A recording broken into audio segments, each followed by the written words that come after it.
figured I showed you my other two RGs, RG 550s. I showed you my third and final RG 770 Deluxe 91, 91. Got this. What year is it? 7, 8 years ago, maybe. And it was in mint condition until it took a trip down a staircase and got a bunch of dings and dents. No structural stuff. Everything's good, except the tone pot sheared off.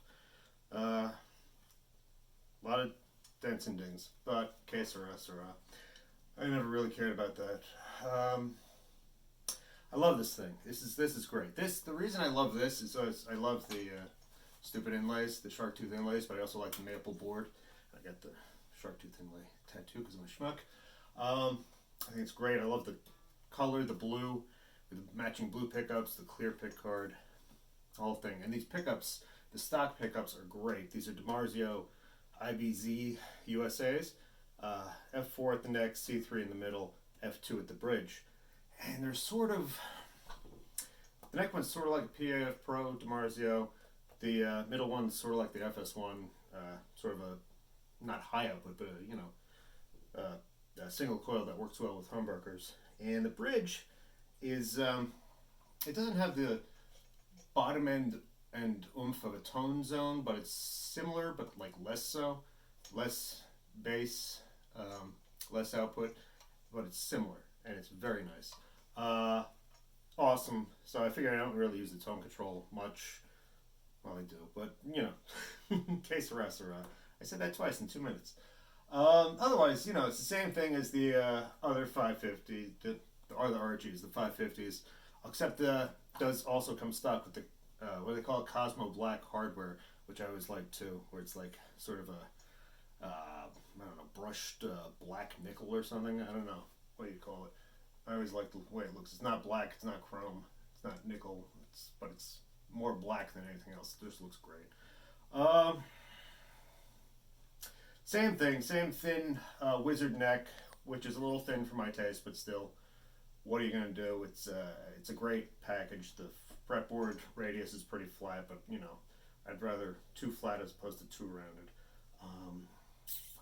Great. The jumbo fret's nice. Basswood body. Again, one-piece maple neck, separate maple fretboard. Bound. I love it, the binding on the maple neck.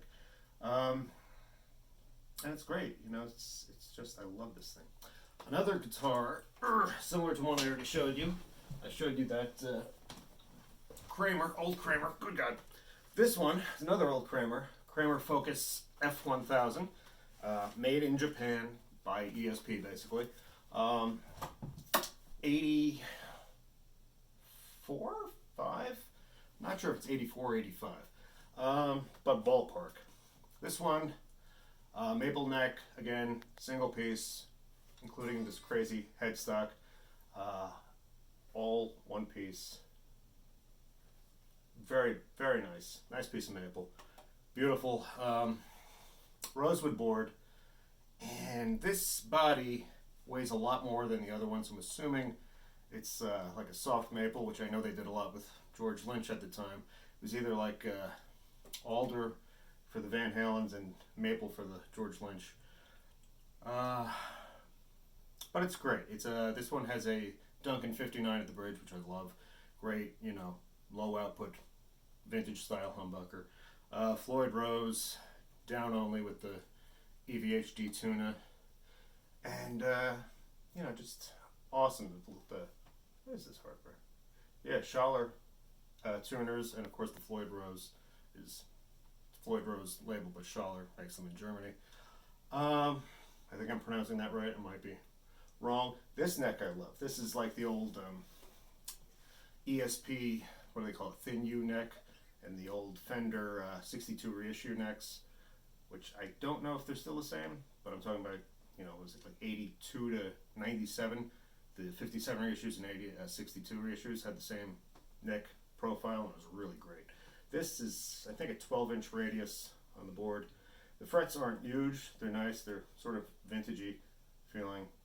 It's a great guitar. It weighs more than I like, but it has a sound that's pretty cool. It's very not mid-focused, because it's not like, it's just sort of penetrating.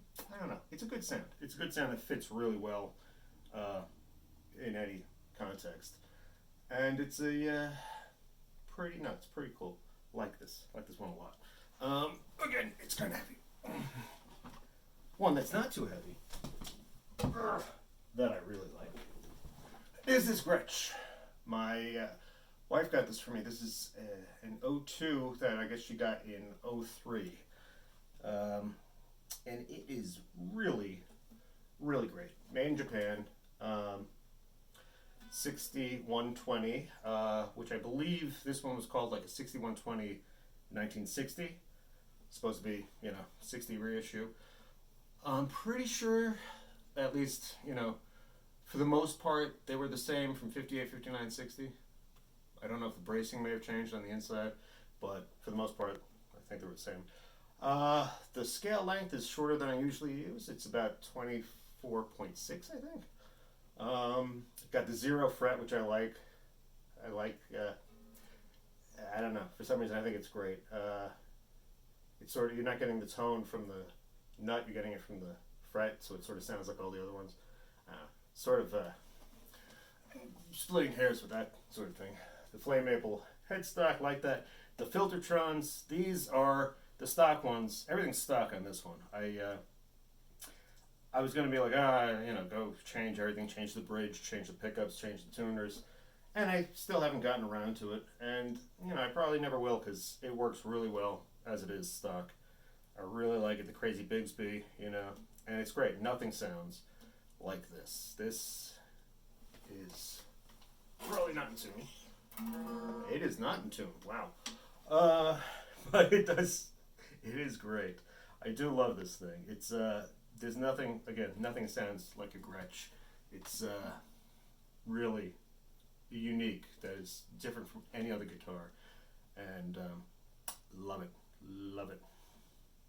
The orange stain. Anyway, thanks for checking out a couple of guitars with me.